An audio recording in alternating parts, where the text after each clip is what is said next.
Appliquer un filtre à une occurrence ne présente pas de réelle difficulté. Essayons.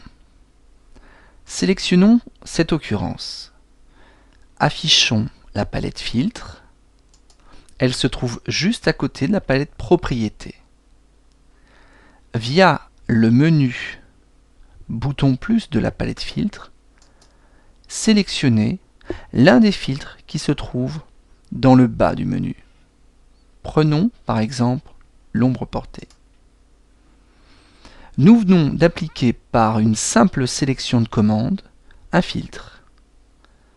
Dans un deuxième temps, nous devons effectuer des réglages. Quels sont ces réglages? Le premier relève de la qualité. Regardez bien la diffusion de l'ombre portée.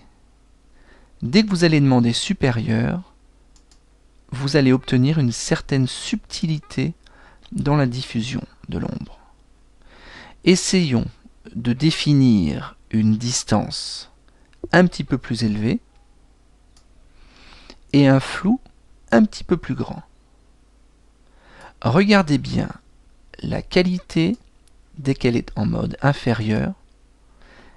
Elle est vraiment différente de la qualité supérieure qui, elle, va proposer une plus grande nuance dans le dégradé qui va définir le pourtour de l'ombre portée. Vous l'aurez donc compris au travers de cette présentation, le flou va tout simplement définir un aplat de couleur en guise d'ombre si vous demandez des valeurs proches de 0.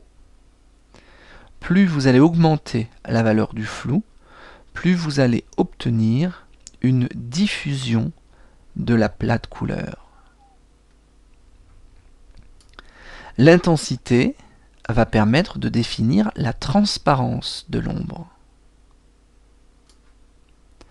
Voilà, ces trois premiers réglages sont ceux que vous devez effectuer dès que vous appliquez un filtre à une occurrence. À présent, les options qui se trouvent à droite de la palette. La couleur va vous permettre tout simplement de donner une teinte à votre ombre portée. Masquage va vous permettre de masquer votre occurrence et d'appliquer une couleur, celle de la couleur de fond.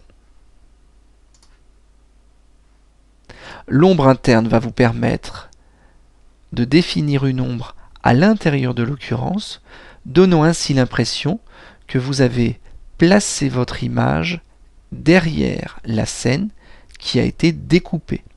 C'est l'ombre interne qui donne cette impression. Enfin, pour finir, masquer l'objet. Masquer l'objet va vous permettre de ne conserver de votre ensemble occurrence plus filtre que le filtre.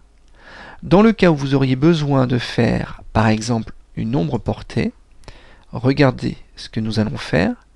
Nous dupliquons l'occurrence qui possède un filtre. Revenons sur cette première occurrence et retirons-lui son filtre. Celle-ci, regardez bien, nous allons masquer l'objet et nous ne conservons que le filtre. Nous pouvons par exemple utiliser le filtre pour définir une ombre portée. Nous allons changer le plan de cette occurrence et voilà, le tour est joué. Vous l'aurez compris, lorsque vous appliquez un filtre à une occurrence, vous ne devez pas laisser les valeurs en standard.